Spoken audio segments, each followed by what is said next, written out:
Welcome to Meet the Press Now. I'm Yamiche Alcindor in Washington, where top officials from the Pentagon, the State Department, and the CIA just briefed senators behind closed doors on the U.S.'s recent strikes on Iran's nuclear facilities. The classified briefing is the latest move in the president's full-court press, promoting the strike's effectiveness and pushing back against concerns about the future of Iran's nuclear ambitions. To me, it still appears that we have only set back the Iranian nuclear program by a handful of months. The allegations that we have obliterated their program just don't seem to stand up to reason. I walk away from that briefing still under the belief that we have not obliterated the program. The president was deliberately misleading the public when he said the program was obliterated. Operation Midnight Hammer was brilliant, it was bold, it was necessary, and it was effective. They blew these places up in a major league way. Major league setback, years, not months. The classified briefing comes after Defense Secretary Pete Hegseth and Chairman of the Joint Chiefs of Staff, General Dan Kane, spoke publicly this morning, giving new details about the planning and execution of the strikes. And the leaders also showcased video demonstrations of the destructive power of the bunker-busting bombs that were used in the mission. Here's what we know following the attacks and the strikes on Fordo. First, that the weapons were built, tested, and loaded properly. 2, the weapons were released on speed and on parameters. 3, the weapons all guided to their intended targets and to their intended aim points. 4, the weapons functioned as designed, meaning they exploded. We know this through other means, intelligence means that we have that were visibly, we were visibly able to see them. And we know that the trailing jets saw the first weapons function, and the pilots stated, quote, "This was the brightest explosion that I've ever seen. It literally looked like daylight." There were no new details about the intelligence assessment in that briefing, but Defense Secretary Pete Hegseth took time to publicly scold and target the press after a preliminary intelligence assessment was leaked. That report raised the possibility that Iran's nuclear program had been set back 3 to 6 months by the strikes. The CIA director and the director of national intelligence now say newer intelligence indicates the program has been severely damaged and would take years to rebuild. But in reaction to the leak, the White House says it now plans to limit how much intelligence it shares with Congress, according to a senior Trump administration official. House Speaker Mike Johnson telling reporters he believes that leak came from lawmakers. Mr. Speaker, are you concerned about reports that the administration might be holding back intelligence information from Congress? No, we're working through all that. There was a leak, and we're trying to get down to the bottom of that. It's dangerous and ridiculous that happened, but we're going to solve that problem, and we'll keep the coordination. Do you think the leak came from Congress, sir? That's my suspicion. The public, though, appears to be skeptical of last weekend's operation. According to a new NBC News poll powered by SurveyMonkey, 45% say they oppose the strikes on Iran. 38% support them, although there are very sharp partisan divisions in these numbers. Joining me now, NBC News senior national political reporter Sahil Kapur. He's on Capitol Hill. Also with us, NBC News White House correspondent Vaughn Hillyard, who's outside the White House, and NBC News intelligence reporter Dan Luce. So thank you all for being here. Sahil, I want to start with you. What's been the reaction of senators to today's briefing on this strike against Iran? Hey, Yamiche. Well, I've just been outside that briefing for the last hour or so, speaking to senators as they came out.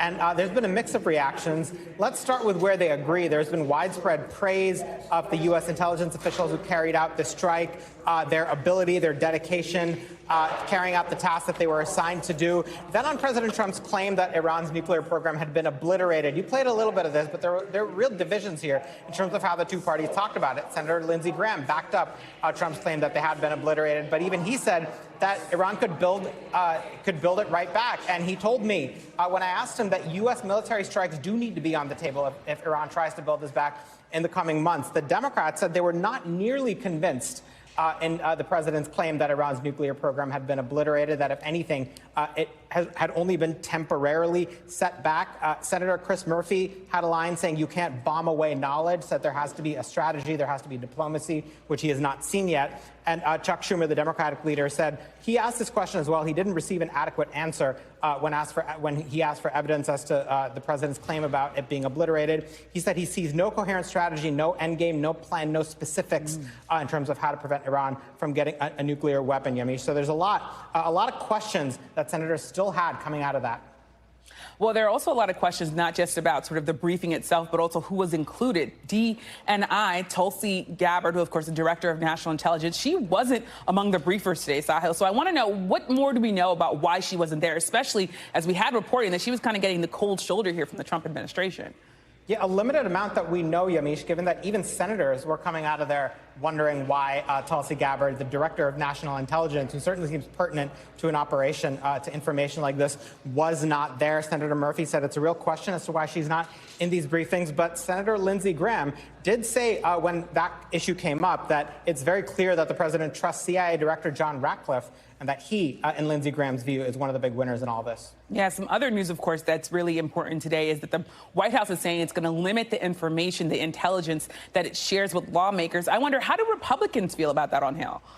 Yeah, we know that Democrats have been critical in the early onset of this news, but I haven't seen a lot of Republican reaction about this, Yamiche. What it would do is it would set a pretty bold precedent going forward that intelligence is limited to members of one party. That's never how things have operated in the Senate. It's never how things have operated in the House. And, this is one of the situations where everyone realizes what goes around comes around. So I suspect we'll be hearing more about this. Yeah, we'll definitely be looking for more on that. And House Speaker Mike Johnson told our colleague Ryan Nobles that he suspects the preliminary assessment of this was leaked by Congress. Do we know where he's getting that suspicion?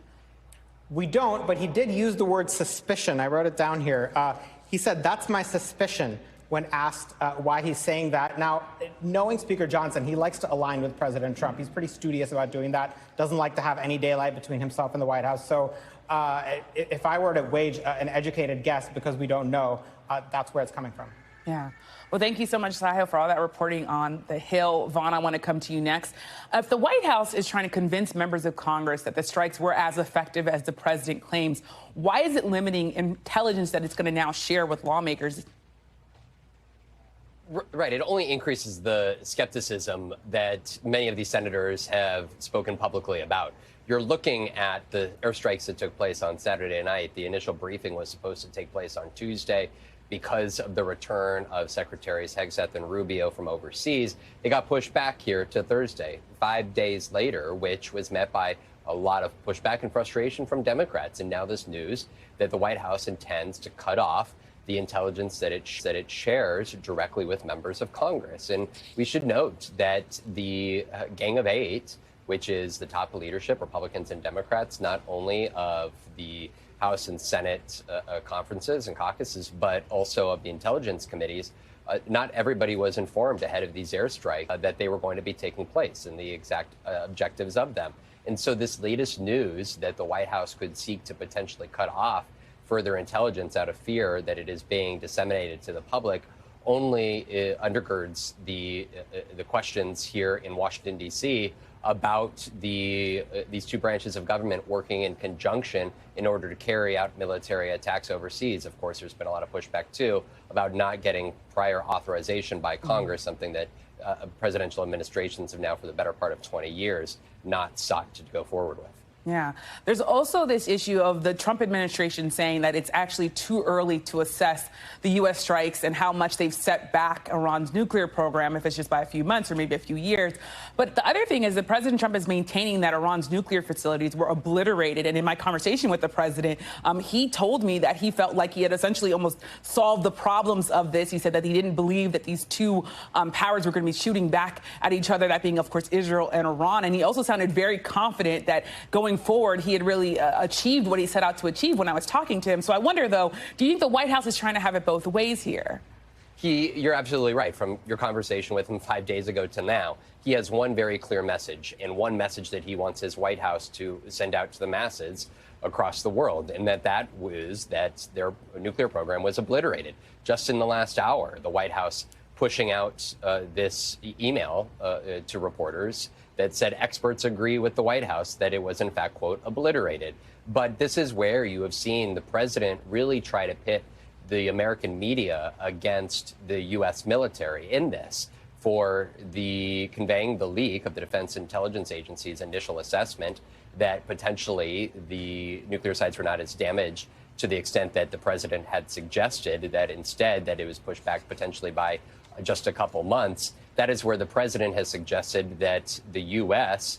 Media is effectively discounting the work of U.S. servicemen and women that went and carried out these operations, which by all accounts were successful and ultimately were carried out and executed in the way that they were intended.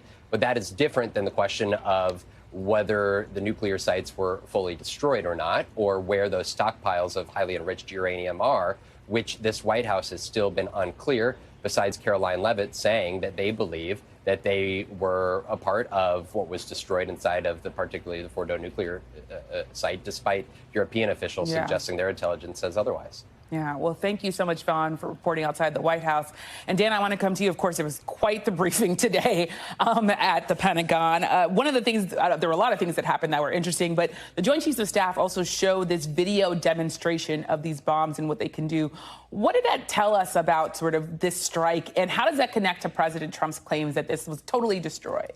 You know, I don't know how edifying that video really is. It is interesting to see. This is never before seen footage of this huge bomb, this 30,000-pound weapon being used.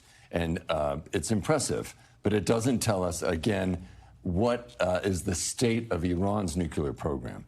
But what it was interesting today, General Kane at the briefing did say they hit the targets that they wanted to hit, and that included these ventilation shafts in that deeply buried site at Fordo.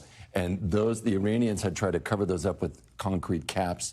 They believe they hit those, and then that allowed other weapons to then penetrate very deep underground. So there are many indications from the military and from the intelligence agencies that they think they did significant damage to these sites. But then there's a separate question, which you raised, which is, what is the state of Iran's nuclear program? Because there is a distinct possibility that they have uranium, enriched uranium, and centrifuges and other important hardware that was not at those sites. And so they still may have the ability to revive this program. And that is not really answerable at this point, and we're just going to have to see. Yeah.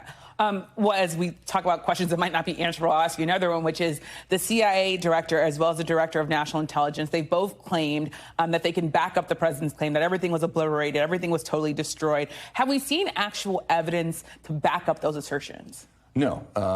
There is no press freedom in Iran, as you know, and the U.S. intelligence agencies don't declassify material very easily and very quickly when they do. It's only been days since the strike. So, you know, this is their account. We do know that the UN Atomic Energy Agency is saying, for its part, that they also believe there was significant damage done to these sites, that, you know, centrifuges may not have survived at these sites. So there is that. But we don't have, Western camera crews going around there showing us what it looks like. I also want to ask you, did we get any more clarity on whether this enriched uranium that's critical in some ways to Iran's nuclear program, that was moved before the strikes? Did we got any more detail on whether or not that actually happened? That came up at the briefing, and there was not really a straight answer.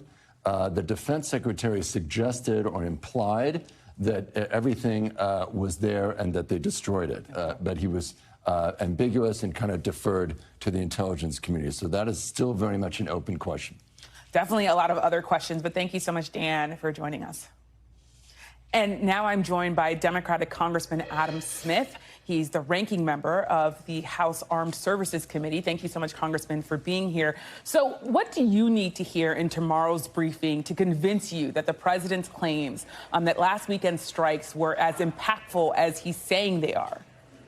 Well, I think the most important thing here is, in all likelihood, Iran still has a nuclear program. Now, we can argue competing intelligence assessments, basically educated guesses on what would have happened. But the odds that all 19,000 centrifuges that Iran had before Israel started attacking them, and all, I forget the exact number, it's some 400 plus kilograms of near weapons grade enriched plutonium is all gone now, it's pretty close to zero. I mean, they probably still have some in some centrifuges, so they still have an active nuclear program. So what are we going to do about it? And then in terms of what happened at Fordo, we don't know is the honest answer. And I have seen estimates before this that doubted whether or not these bunker buster bombs could get all the way down and hit those centrifuges and destroy them. So we don't know. None of which is to say, by the way, the military that carried out this mission carried it out brilliantly and flawlessly.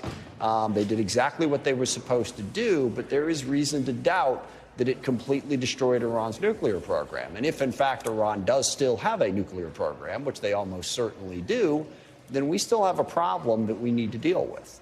And as you're thinking about the fact that there might still be this problem, I wonder, did Secretary Hegseth or Chairman Kaine make a compelling case to you that these strikes did create major damage, especially when we think of Fordo? I think it probably created some significant damage. But again, major, obliterated, there's a whole bunch of words that don't actually mean anything. It's really simple. They had 19,000 centrifuges before. How many do they have now? They had 400 kilograms plus of 60+% weaponized uranium or enriched uranium. Sorry, how much do they have now?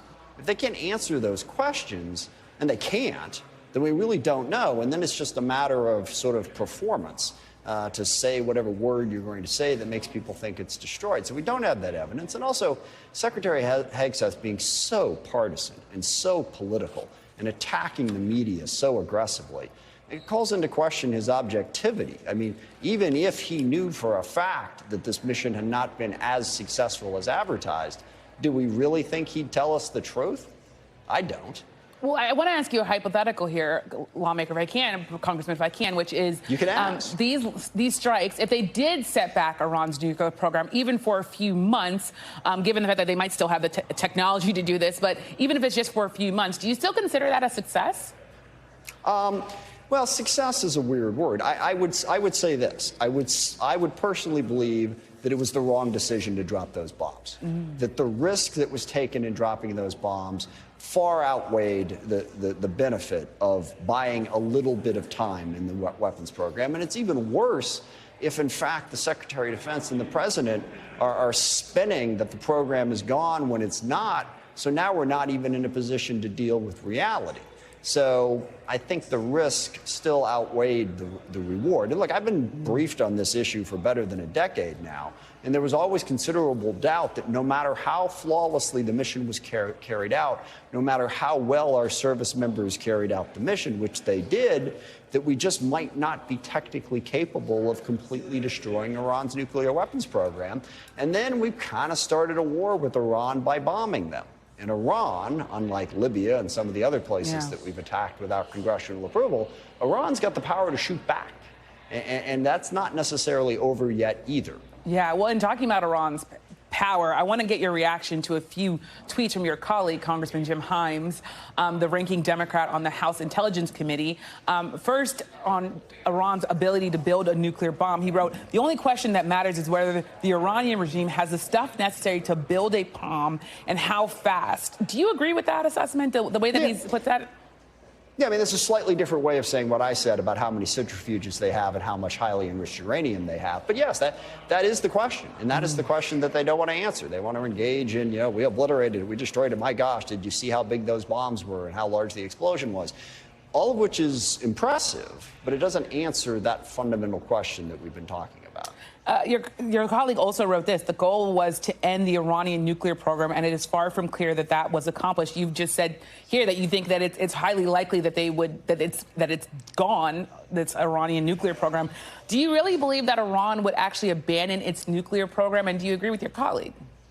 Yeah, see, I do agree with my colleague, and that's what I said at the start. Yeah. I mean, Iran has the knowledge, they have the ability, they have the capability. I mean, even if we substantially destroyed it, how long would it take them to reconstitute it if they so chose? Not very long. So, you know, it definitely presents a challenge going forward. So I do agree with my colleague's assessment. And I apologize, I forgot the second part of your question there.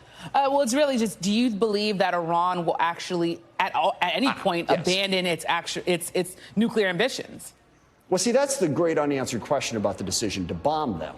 Did it force them, did it make it more likely that they would abandon or less likely? You can argue that, you know, in large part, what Israel has done is what has put Iran on their heels by weakening Hezbollah and Hamas to the degree that they have done, by, you know, getting after Iran's missiles and their missile launchers. Iran is weak. And maybe because they're so weak, now they feel like they have to cut a deal. Or maybe they feel like, gosh, we can't afford to cut a deal because they're just going to bomb us anyway. You know, it's 50-50 in my mind. Mm-hmm. You know, we do have intelligence capability to sort of figure out how Iran is thinking about this, which we need to get to. That would give us some more accurate answers. But I don't think there's a clear answer to that. Again, the odds are Iran still has a nuclear program, and we still have to figure out how to deal with it. And President Trump running around like he's achieved peace in the Middle East all of a sudden, when he hasn't. And by the way, the war in Gaza still goes on. Israel is still bombing in Lebanon and Syria from time to time. And let me also remind you that Iran and Israel attacked each other twice during the Biden administration. Both times, the Biden administration successfully helped Israel defend itself and then successfully stopped the conflict from spreading. Yeah. So what President Trump has done now is he's done what Biden did twice. So the future is not, I think, as clear as the president would have us believe. Well, thank you so much, Congressman Adam Smith, for joining us. I appreciate it. Thank you. We thank you for watching. And remember, stay updated on breaking news and top stories on the NBC News app or watch live on our YouTube channel.